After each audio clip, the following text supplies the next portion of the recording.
Yes. I guess mine would be being pregnancy prevention coordinator. Like, I never talked to my parents about sex. And we didn't actually have those talks until I became in the position I'm in. So I'm envious of those families that are able to Yeah. talk and what we're trying to do to get more talking going on. So that would be what I would put down for. Yeah. Great goal to have. Open and clear communication. Mary's now looking over here and she's like, lunch is ready. I guess what I want this experience is, this is not something to be taken lightly, that now that you learned the 3 questions they ask, you don't go to your clients now and say, hey, you know what, I want to go work you through this little exercise. This is more for you to recognize that we all come with good, and we all come with shadow values. And that how we begin to piece these things, because there is no process that immigration and acculturation says that today we're going to put all our family's values on the table. And we're going to put additional values on the table, and we're going to begin to understand, like, which ones are worth retiring now? And which ones are we going to replace? Nobody walks us through that process in this process of acculturation. But that's what our families are working to do. They're trying to understand whether they are going to be viewed in a very disrespectful light. I want to end, and I always end this way, because everything that I've learned in my professional career has been taught actually by people who have taught me in very respectful ways. They let me leave my educational process and learning process with my dignity intact. So today, how I did what I did, if there was a point where I said things in a disrespectful way and affected that dignity, it is a reflection squarely placed on my shoulders, not on my teachers, not on my parents, not on my family. The only way I can avoid doing that in the future is if that is shared with me, so that I can correct it. I will bore you once again this afternoon. I want to thank you very much for your patience and your attention, and I know that we're probably going to move into lunch, so muchas gracias y que tengan buena comida.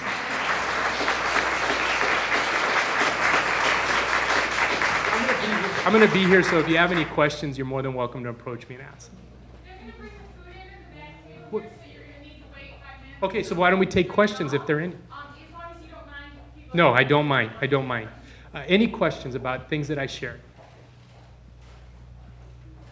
I'm very interested in your term of retiring would you use that in any way associated with some of the things that we all try to do when we say we want to change behavior? Yeah. Is that That's it. That's it. Because retiring is something you do for yourself.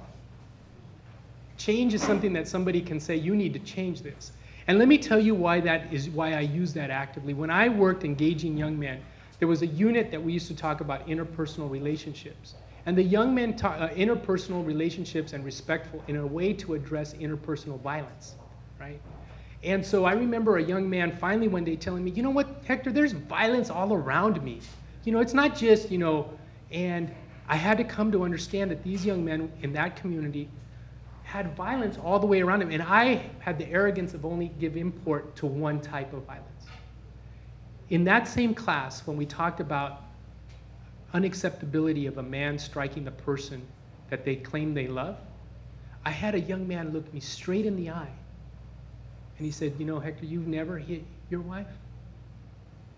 And I said, no, I've never struck her. And went on to talk. And then, you know, that was unsettling to him. And then he looked at me and said, so, Hector, if I run into you on the street and you're with your wife, and I walk up, how would you feel like? Because you know I'm going to ask her. I said, you know what? I'll bring her here tomorrow. What I came to understand is that this young man came from a family and an environment where the norm was, and later I found out that his experiences, that women were drugged, not women, mothers. His mother was drugged and used as a mop, to use his terms. His reality is that he had seen his father do this. The reality that though I have no way of knowing, is that his father saw this happen too. And I don't know where this value and tradition began in that family's history. I have no clue. But is definitely one that needs to be retired now. So if I come from this perspective and say that this is wrong, that you need to change this without recognizing the context of how sometimes this is transmitted, and this is the way the intervention worked for me. I said to him, I don't know what pain your family has endured so that this behavior has taken root. So your grandfather, you say, has done this, and your father has done this because it was transferred to him. That carga, that weight was passed down. I said, and you have to recognize that it will be passed down to you. The question that I have for you is, what are you going to do on that handoff? And some of us choose to take the load in the idea that we're going to make it better for the other person. And the question that I have is that sometimes growing up in the Latino community, they're going to say, here you go, here's our family's carga. These are the things that have weighted our families for generations. And they're going to squarely push it on your shoulder.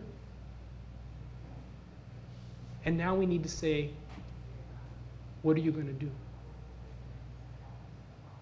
That's difficult for intervention purposes when they're young, because they don't have the resiliency to understand the power of doing that. They don't know that it's couched in a history that needs to be talked about and highlighted. That's why I use that term, retiring.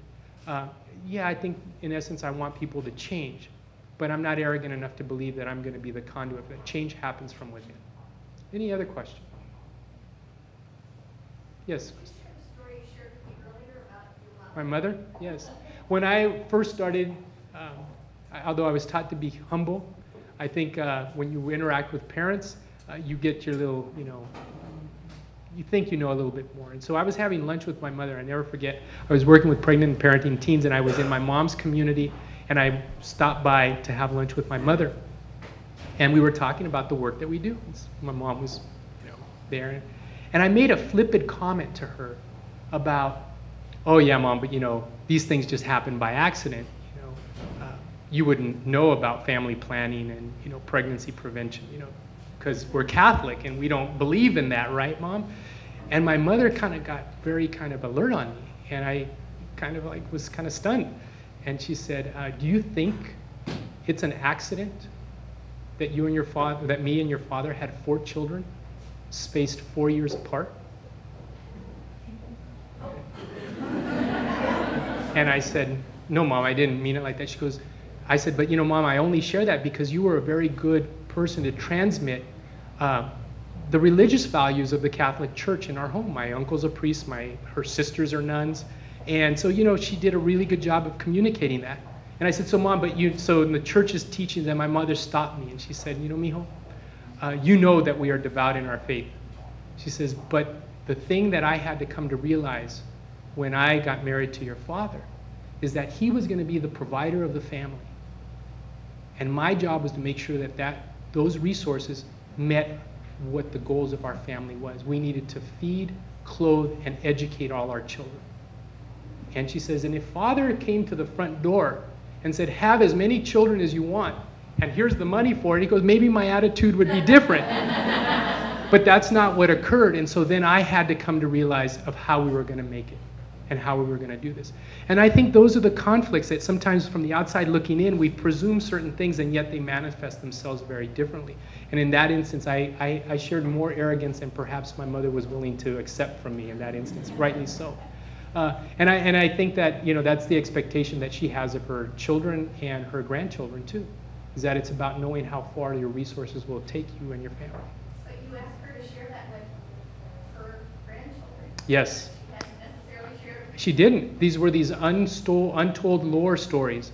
And then I asked her, I said, Mom, this is very important. You have granddaughters that need to hear this. Because otherwise there will be these things, possibly the ideas that these things happen by accident, and there are no accidents, is going to prevail, and you need to know that. And I think her granddaughters do know. They're very successful in their own right. And I think are very strong-willed young Latina women. So thank you for reminding me of that. Lunch is ready. So I'm not going to keep you from lunch. And enjoy your meal.